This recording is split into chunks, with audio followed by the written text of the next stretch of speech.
Now it's time to get into our discussion on the upcoming season. Deadpool and Wolverine. Evan said he's going to be first in line to see the movie. I want to be able to enjoy that movie, but I know better. Yeah. It's pretty much like the point I came to with Tarantino. He's a talented guy. He doesn't make movies for me. I'm not going to waste any more of my time watching them. Okay. And enough. I give up the right to criticize them. I will see this eventually because it's part of the MCU, although I'm telling myself that my expectations for it are building up too much. Like I thought, Black Widow was going to revolutionize, we had gone, over a year without it, and which led me to not be as impressed with Black Widow. Then when I watched it, like a while later and just watched it for what it was, I'm like, it's a good movie. It should have come out even before the pandemic because, her story's over. But other than that, good movie. Yeah. I'm trying to tell myself that I'm building it up and it's not going to be the be all end all for what happens next in the MCU. I just, people make movies for different people. Ryan Reynolds is great as Deadpool. He's funny, but it's so vile. Mm-hmm. And if you're finally bringing some version of the X-Men into the MCU, I feel like you shouldn't eliminate a big chunk of your audience just from the get-go. Because even if you think Ryan Reynolds as Deadpool is the height of action comedy cinema, you have to admit that there is a portion of the audience that would like to see it that has no business watching it. I'm an adult. I can choose whether or not to see it. Kids have no business watching that, and parents shouldn't take them to watch it. But also, it's right there with, guys that are on merchandise and stuff that they like. Yep. I don't know. Do your R-rated thing. I mean, I didn't come out on my high horse against The Punisher because it was so well done, and it wasn't just heaping nastiness on nastiness and calling it comedy. True. This is a podcast about Marvel Snap, right? That's right. So we got to talk about... Hang on. Give me 1 second. Okay. Stepped off the soapbox, putting it away. Let's talk about some cards. Because even though I'm not thrilled about the theme, they listened to one of our recent top fives. Yes, they did. Gwenpool, 4 cost, 6 power. On reveal, pick a random card in your hand 3 times. Give it +2 power each time. And this is going to be the classic Marvel team up. You wanted it. You got it. Wong and Gwenpool. Folks, your hand is going to be just chock full of power to lay down. Shang-Chi will come along and ruin it. Yes, he will. There will be a Shang-Chi, the resurgence. Or the Shadow King. That's who your no fun deck can include. That's right. When she debuts. That's right. She'll be the Shadow King. He's not used very often, but this is a card that could counter that. I finally figured out how to use him to the point where I don't put him in a lot of decks, but I consider him. Okay, that's good. Yeah, I just wrote a note down here about Arishem, and one of the advantages to Arishem is allowing people to test cards out that they may not actually have, right? So, or cards that you have but don't use, even. Right. So it kind of occurred to me because Gwenpool's a pretty cool card. I like what it can do compared to the rest of these. Some of these have some unique stuff going on. But anyway, Gwenpool, I think, to me, stands out. She's going to be the card that you get when you pay for the season. Anyway, I'm looking forward to it. What about you? Oh, yeah. And I mean, Gwenpool, I read some of her early comic appearances. Her series is one of those that I go back and try to fill in. I haven't read as much as I'd like, but usually when I read her stuff, it's pretty good. Another one I'll recommend is Gwenpool Strikes Back. Okay. Where she has figured out, her deal is she's a person from the real world, quote unquote, real world, who has landed in the Marvel universe, and she's a Marvel super fan. And she figures out that now that she doesn't have an ongoing series, she's at danger of getting killed off. So she's trying to find a way to stay relevant and appealing to readers so she doesn't get killed off.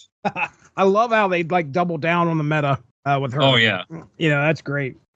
I'll be interested to see kind of what the animation and audio is with her, because I know on Puzzle Quest they did some cool stuff with her where she basically just said, hey, I know a secret code that the developers use, so punch this in and I'll do something, yeah, I remember you telling me about that. Yeah, so I'm looking forward to her. She was on when we did our top 5 characters we'd like to see in Marvel Snap. She was my number 1. Yeah, for sure. And I mean, this is a neat power. It seems like they're doing a lot of boost ones, so she'll be fun to play with Gilgamesh. Oh, yeah. Another one that'll work in there. Yeah. I can't wait till if I do have her in my hand, I'm able to lay her out instead on turn 3 and watch her give 2 power, because it's a random card in your hand 3 times. So it could be the same card, I assume. Yeah. It gets +6. So what if you only have 1 card in your hand? Yeah, there you go. It's a guarantee. So I kind of like how that's going to roll out. Next up, Bob from Hydra, 1 cost, 4 power. After each turn, this moves if a player snapped. And I love this idea of snapping influencing stuff that's happening to cards. Not only is it going to affect what happens if you win or lose, but it also has an impact on whether you win or lose. Yeah, no, it could, you're snapping based on how you think the rest of it's going to go, and that will change the circumstances. That will affect the outcome, but it could, especially if you're performing the dreaded boomer snap. Oh my goodness. When I was first looking at what was coming up this season, I don't think I realized what his power was. I haven't read a lot of stuff with Bob, but just Bob from Hydra. He sounds like a character that I would find amusing. So, and I did just get a HeroClix figure of him recently too, for the first time. But yeah, I'm looking forward to this one. That, not from an effectiveness standpoint, but just from an amusement standpoint, that's probably the one that I'll be most looking forward to. And I should have the spotlight keys to get him. Ooh, all right. Sweet. I got 3 right now, so. Okay. Again, it may not be the most effective, but yeah, that's the one. I enjoy move decks, so yeah, he'd be good to throw in there. The next up is Ajax, 5 cost, 5 power. That's an ongoing +1 power for each card in play, afflicted with negative power. So first off, do you know who Ajax is? For some reason, it's barely there for me, but I can't remember. He's a guy that doesn't like Deadpool. I think he was in Weapon X or had some connection to Weapon X. Probably the main place you and a lot of people know him from is he was the villain in the first Deadpool movie, where he was so horrifying that you actually got mistaken and thought Deadpool was a good guy in that movie. Like, he's not, but by comparison to Ajax, you're like, well, I guess he's the protagonist. Protagonist doesn't have to be the good guy. I do know that, but yeah. And at least in Deadpool 2, he was trying to help do something other than get revenge on people who, hurt him or who wronged him. But yeah, anyway, oh, wait. Okay. No more High Evolutionary rants. No more Deadpool movie rants. He's writing it down, anyway, folks. That's who Ajax is. I like the power. Don't have good associations with the character, but, still haven't gotten Sebastian Shaw either. Although I would. Just haven't had the opportunity now, but I would imagine Ajax will help you win more games than Bob from Hydra. I want Bob from Hydra. Right. If you lay out Hazmat on the final turn and you're again, this is +1 power for each card in play. So that's both sides. That's both sides. This guy could go up big time. You have him out there on turn 5 and then Hazmat. Yeah. He's the anti-Gilgamesh. He'll hate Luke Cage. Yeah, he will. I mean, it won't stop him totally, but it'll reduce what he can do for you. And you'll have to weigh whether Luke Cage and Hazmat are usually running mates, just like in Heroes for Hire number 207 through 224. Didn't happen, canceled after 125. You'll have to think like, well, do I want Luke Cage in a deck with Ajax? Right. Might be worth it, because I'm not sure if you lose one from a bunch on your side, but you're getting all that +1 in one card. Now I'm overthinking it, or then do you? Well, here's the thing. It says Living Tribunal in there. Well, okay. Okay, so let's say you play Hazmat. Let's say you've got 5 cards out when you play Hazmat. Okay, so then there's 5 cards with -1 on your side. Then you play Ajax. That's +5 just for your side. So you lose 5 across the board, but you gain 5 on one location. Yeah. And then to counter that, is it worth it, or is it too complicated to throw Living Tribunal out there? So basically it's a wash for you, but your opponent gets all those subtractions, and then you get their points. I'm not good enough with the math. Maybe it's not even that I'm not good enough. I'm too lazy. Well, okay. I'm thinking it through here. Turn 3, Magic. Okay. Turn 5, Ajax. Okay. Turn 7, Tribunal. Mm-hmm. So, okay. All right. So at that point, yeah, essentially what's going to happen is you You lose power, but he gains it also. Just like you said, it's a wash. And you don't lose anything. It's a wash on your side. Right. But Tribunal. The other side loses all that power to all their cards on turn 6. I think it could be an advantage. Okay. All right. Next up, Copycat, 3 cost, 5 power. When you draw this, steal the text from the bottom card of your opponent's deck. I was watching a guy who mentioned for this card and the next card we're about to talk about, using Korg with Copycat. Mm-hmm. They talked about when you put the rock into their deck, it shuffles their deck because it says shuffle it in there. So apparently it shuffles everything, but I don't understand how that gives you an advantage to copy whatever. I mean, the only thing really, the advantage you get is knowing kind of like what they have in their deck. Well, I think I figured it out. It's in the wording. When you draw this, steal the text. So I think that text leaves that card. Yeah, absolutely. Okay. All right. So then when you lay out Copycat first, then you do Korg. Korg then shuffles that card that you stole the text from. Possibly the best situation is now that card with no text on it gets shuffled to the top. Oh, yeah. Okay. Yep. So they can't. Good point. Yeah, they can't use that card. Excellent. It's just going to be useless. Yeah, good. Now I get it. Good point. And also, that'd go into my body slide by no fun deck. Yes. AKA the mill deck, because without shuffling it, they're probably not going to know what they missed unless you start draining their deck. Right. That also forces them to use it. That's good stuff. I kind of like this now. Yeah. I like Copycat.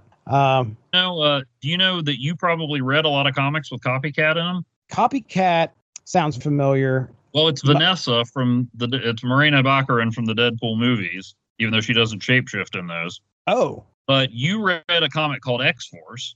I did. Yeah. She's Vanessa. Domino. Yeah. I knew it. You know, it's funny. I looked at this card today and I'm like, is that the girl that, and it just went through my mind real quickly. I was like, nah, that can't be it. Now I know. Yeah, there you go. That's crazy, man. Oh, wow. Yeah, I think technically the first appearance of Domino wasn't until somewhere in the teens for X-Force, like right before Executioner's Song. Her actual appearance, Domino. I think she was Vanessa. Copycat replaced her for a while, or maybe she was in those early New Mutants issues. I'm not sure, but I had the impression that she didn't actually appear in X-Force at any rate until sometime like in the double digits. Okay, all right. I think you're right. When we covered Legion Quest, we kind of brought up and started talking a little bit about Vanessa because Cable and Domino had some words. You got to remember that, Domino and Cable, even though there's this tension there, a lot of it's because Vanessa and what she did. Anyway, moving on. Our next card is a card that we're all going to get for free, apparently. It's just got to be, I don't know how it's going to work, but it's going to be part of this Deadpool's Diner thing. Did you look at any of this? Or have you heard anything about Deadpool's Diner? Yes, I have. Now ask me if I remember it. Do you remember that? No. I remember reading about it, but I don't remember what it actually does. Sounds like it's going to be some kind of event where you get like special currency or tokens or something involved. Do you remember what the tokens are called? No. Bubs. I guess we got to get Wolverine in there somehow. Yeah.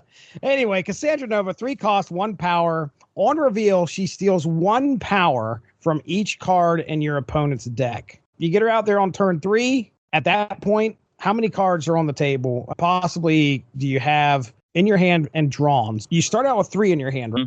And then you draw 1 on the first turn. So that leaves 6 in. So she's a 3/7. You play her on turn 3. Well, in a normal sized deck, be a good running mate with Darkhawk. True. Because you play her against Thanos or Arishem. Oh my gosh, could you imagine? And throw the rocks in, and when it says steal 1 power, I don't think that you wouldn't get anything from the rocks. I think they would become -1. They do. They all become -1. That was one of the things that I had written down here was Korg and Rock Slide. You throw them out there, and then you lay out Cassandra Nova, and you're taking that and turning those into -1 cards, -1 power. Yeah. You drain that. Man, I can't believe I didn't think of that. And so she'll be nice working with Ajax. 24, 18. So she could be a 3/19. There you go. My gosh. Get armor. So maybe play. Yeah, I was going to say play her with armor. But yeah, then, Shang-Chi and Luke Cage will be good this season if you don't have the new cards. Gilgamesh will help out with her too. Yeah. Wow. Any other thoughts on Cassandra Nova? I'm just kind of, that blows me away. 319, and it's free. So everybody gets this card. I assume if they do something special at Deadpool's Diner, I assume if they play a certain amount of games, everybody's getting this card, is my understanding. So maybe well, okay, now I'm stretching it too thin, but, imagine if you get Sacred Timeline or Moon Girl. You could have her twice. Or, it's still going to be hard to get, 319 twice, but, that's just crazy. But, you also throw her on freaking Wong. Oh, wow, yeah. You're taking 2 power. Yeah, it is, dude. It essentially, it's really going to hurt that deck bad. And, yeah, like you said, Luke Cage is going to have to be a standard then. Because... Osmo. Right. It still doesn't do anything. More, but I always just end up messing myself up. Not my fault. He's a good boy. He is a good boy. It doesn't do anything with the fact that you're going to have if you lay Cassandra Nova on Wong and you pull, it's going to be tough though, because you got to get Wong out there on turn 3, Cassandra Nova out on turn 4, I guess. Yeah. That's about the earliest way you can get that to happen. And then you're pulling at that point. So 4, 3, so it's 7, 5. She can go up, I guess it'd be 10. But still, even, you're hitting them with -1 power. Even if you're not getting a huge number from her, think about how Scorpion can make a difference. Right. So, that could definitely make a difference, man. She could even make it harder for M'Baku to come and brighten your day. Yeah, he shows up and you lose because he's a negative. You stay away from M'Baku, Cassandra Nova. How dare you? All right, yeah. She's a twin sister of Xavier, right? Yeah, kind of. There's some other alien thing to her. I don't know. She's a nasty character, and she's supposed to be. So, she was the one that was responsible for the genocide of Genosha. But it was Cassandra Nova who was pulling the strings. It wasn't Trask or anybody else you saw on X-Men 97. Oh, wow. Yeah, I remember them talking a little bit about that, how they kind of pulled from another story. I'm not complaining about that, but I'm just saying that was pretty much her introduction in X-Men, was wiping out 16 million mutants in Genosha. Oh, jeez. All right, we're heading into locations here, folks. Location. First up, Taco Truck. Add a chimichanga to your hand. A chimichanga is a 0-cost, 2 power on reveal. Merge this with one of your cards here. And I said, not bad, Will Legion. And I said, shocking. It really... Well, that'll be a good week to trot out a Gilgamesh deck. Yeah, it would. Yeah. My goodness, there's not much to that location. It's just add a chimichanga, okay. And then we're going to merge a 0-2. Yeah, well, it's a different take on the Nor dimension. Yeah. So only it boosts your power and doesn't take up space. So the only downside with the Nor dimension is I get more energy and less places to use. Less space, right? And then the second, Weapon X Facility. Discard a card to draw a card. I want to know if this location means we can discard at any time in order to draw. If that's just like, hey guys, discard a card to draw a card, or is this a situation? I can't think of any other mechanic that lets you choose a card. So I feel like it will just, when that location appears, a card will be discarded from your hand and you will draw a card. That's what I'm thinking too. Because I can't think of any other mechanic where you get to pick a card. The only thing I was thinking, like, if you could discard a card at that time, like if I throw down Gambit and I discard a card, then I get to draw one. Oh, that might be like it but that's very, very specific to specific type of decks. So I doubt that's the case. There's not really any locations out there that kind of favor specific archetypes of decks. So I don't think. Well, Death's Domain favors a destroy. Ooh, so. Yeah, I think you might be right. That'll be interesting. Yeah. All right. Any other thoughts on Weapon X Facility?